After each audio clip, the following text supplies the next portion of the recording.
Swimming पुलको पानी कसरी क्रिस्टल क्लियर राख्ने त? ल हेर्नुस्, हामी चाहिँ यो भ्याकुम लाउँदैछौँ। तपाईले देख्न सक्नुहुन्छ यो एरिया पुरै क्लिन भइसकेको छ। यो एरियामा हामी भ्याकुम गर्दैछौँ। केही दागहरू देखिएको छ तल, फोहोरहरू तैलिएर बसेको। आँखाले चाहिँ हतपत देखिन्न हैन, एकदम विचार गरेर बिस्तारै भ्याकुम गर्नुपर्छ। उहाँ पानी फालिराखेको देख्न सक्नुहुन्छ तपाईहरु। यो चाहिँ भ्याकुम फिल्टर हो है। हाम्रो चाहिँ यो सिस्टमको छ।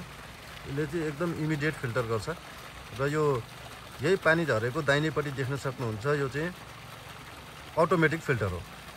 यो फिल्टरले चाहिँ तपाईको हामीले भ्याकुम गरिसकेपछि त्यो फिल्टर चलाउँछौँ। त्यसले चाहिँ बचेकुचेको धुलो फोहोरहरू चाहिँ तान्छ। अब यो स्विमिङ पुल इटालियन टेक्नोलोजीबाट बनेको हो। FYP पुल भन्छ यसलाई। हामी तपाईहरुलाई स्विमिङ पुलको पानीमा के युज गर्नुपर्छ सफा राख्नलाई यो ल्याब टेस्ट सहित अहिले किटबाट टेस्ट गरेर पनि देखाउँछौँ। र पानीमा के पुगेको छैन त त्यो सबै चाहिँ हामी अहिले तपाईहरुलाई देखाउँछौँ। के कमी छ, pH लेभल कमी छ अथवा क्लोरिन लेभल कमी छ हैन, अल्कालाइन छ कि के छ, त्यो चाहिँ हामी देखाउँछौँ। अब यहाँ चाहिँ भ्याकुम भइरह, यहाँ भ्याकुम गर्दै हुनुहुन्छ उहाँले।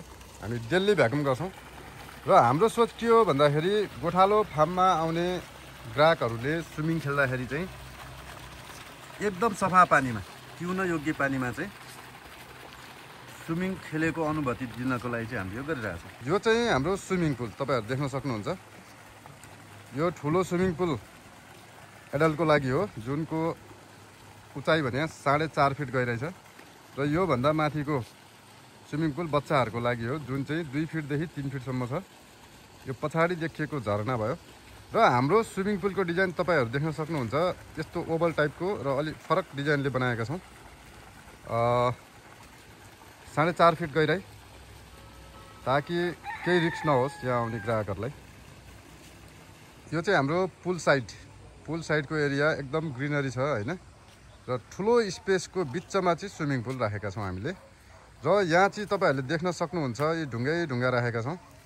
यो ढुङ्गा राख्नुको कारण के छ भन्दाखेरि मान्छेलाई पौडी खेल्न आउँदाखेरि यसो खोलाको साइडतिर पौडी खेले हो कि छुट्टै आवाज होस् भन्ने हिसाबले चाहिँ हामीले यसरी ढुङ्गाहरू बिछाएका छौँ। र यो चाहिँ सेल्फी स्टोन भयो। तपाईहरुले देख्न सक्नुहुन्छ यो चाहिँ काटेज फिल्टर हो। यो फिल्टरले भ्याकुम गर्दा के फाइदा छ भन्दाखेरि स्विमिङ पुलको पानीलाई हामीले रिजर्भ ट्याङ्कीमा पनि लानु परेन। यसले अहिले इमिडिएट पुलभित्रको डस्टहरूलाई पम्प गरेर यो कार्टेजभित्र राख्छ है। यो कार्टेजको फिल्टर सेटअप यस्तो हुन्छ हेर्नुहोस्। यो इनपुट लेभल हो। इनपुटबाट मेसिनले पानी तानेर उसको इनलेटमा राख्यो र यो भित्र कार्टेज छ र यो कार्टेजले फिल्टर गरेर यसरी पानी बाहिर फालेको छ। र अब यो फिल्टरमा डस्ट कति छ भनेर कसरी हेर्ने भनेर तपाईहरुलाई जिज्ञासा हुनसक्छ।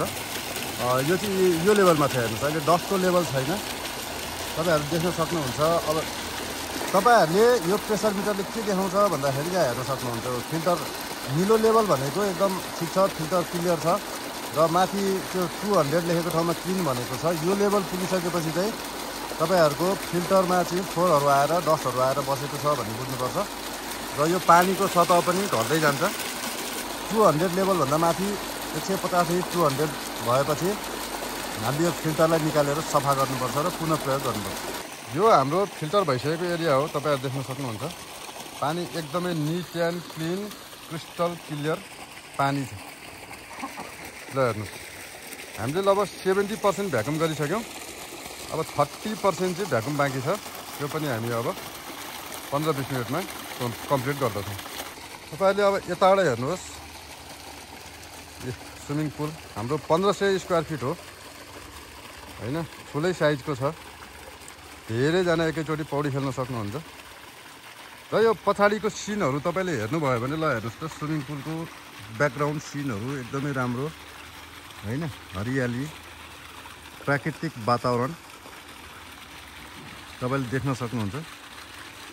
यो क्लासको स्विमिङ पुल हो हाम्रो, एकदम लग्जरी स्विमिङ पुल। यहाँ स्विमिङ खेल्दा पनि एकदम आनन्द होस्। र सँगै हाम्रो पुल साइडमा बार पनि छ हैन, चुस्की लिँदै मजा लिँदै पौडी खेल्न सक्नुहुन्छ। तपाईहरुलाई स्विमिङ पुलको बारेमा यो भिडियो चाहिँ हामीले आज पहिलोचोटि बनाएका छौँ। र पुलको सम्पूर्ण जानकारी चाहिँ हामी चाहिँ बिस्तारै दिँदै जाँदैछौँ। धेरैलाई चाहिँ यो पुलको धेरै के समस्या छ भन्दाखेरि पानी सफा नहुने पानी सफा नहुने धेरै समस्या हामीले देखेका छौँ र पानी सफा गर्ने समस्यालाई पनि कसरी चाहिँ तुरुन्त निट एन्ड क्लिन पानी क्रिस्टल क्लियर बनाउन सकिन्छ हामी आउँदो पार्टहरूमा बनाउँदै जानेछौँ र तपाईँहरू देख्न सक्नुहुन्छ यहाँ तलको पानी हेर्नुभयो भने एकदम निट एन्ड क्लिन भइसकेको छ जमिन लेभल क्लियर छ यस्तो छ यो गोठालो फार्म हाउसको स्विमिङ पुल ल हेर्नुहोस् एरिया पनि ठुलो छ है यता चाहिँ फैलिएको छ एकदम फैलिएको छ तर फैलिएको छ यो चाहिँ ल हेर्नुहोस् उतापट्टि अलि सानो बनाएको छ ल हेर्नुहोस् त पुलको साइज पनि एकदमै राम्रो छ यो चाहिँ झरना फाउन्टेन हो अहिले चलाएन हामी चलाउँछौँ एकछिनमा देख्न सक्नुहुन्छ स्विमिङ पुल कसरी भ्याकुम गर्ने हामी बताइरहेछौँ हेर्नुहोस् फिल्टर भइरहेछ कन्टिन्यू फिल्टर भइरहेछ अब हामी केही बेरमा यो स्विमिङ पुलको पिएच लेभल र क्लोरिन लेभल पनि टेस्ट गर्छौँ एकछिनमा त्यो पनि देखाउँला म तपाईँलाई पिएच र क्लोरिन लेभल है त अघि मैले भनेको थिएँ यो चाहिँ यहाँ ग्राहकहरू पौडी खेल्दाखेरि चाहिँ यसले कन्टिन्यू फिल्टर गर्छ भनेको थिएँ यसमा तपाईँको के हुन्छ भन्दाखेरि यहाँनिर हेर्नुहोस् मोटर छ होइन यो मोटर हो यसले एउटा पाइपबाट पानी इन गर्छ र अर्कोबाट आउट गर्छ त्यो कसरी सफा हुन्छ त्यो तपाईँ देख्न सक्नुहुन्छ अब यहाँ फिल्टर छ दुईवटा कार्टेज फिल्टर छ यहाँ देखिहाल्नुभयो तपाईँ दुईवटा कार्टेज फिल्टर यो फिल्टर रन गरेपछि तलबाट यसको प्रेसर यो नोजलले फाल्छ र माथिबाट चाहिँ यसले पानी तानेर फोहोरहरूलाई यहाँ सङ्कलन गर्दछ फिल्टरले कन्टिन्यू आफ्नो काम गरिरहेछ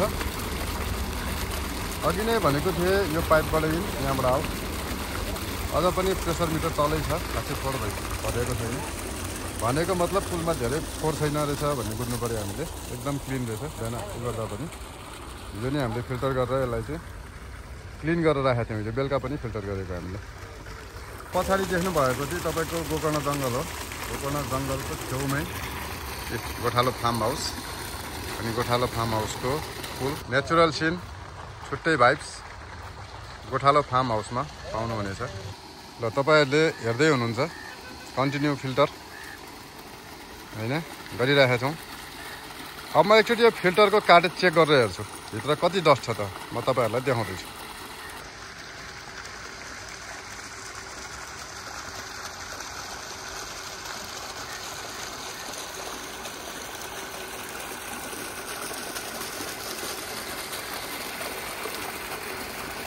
यो चाहिँ कार्टेज फिल्टरको तपाईँको प्रेसर भयो प्रेसर हेर्ने यहाँ चाहिँ हावा बेला बेलामा फाल्नुपर्छ त्यसरी तपाईँहरू देख्नुभयो पानीको लेभल पनि माथि आएको छ है हावा दिइरहेको यसले त्यो चाहिँ बेला बेला चेक गर्नुपर्छ है त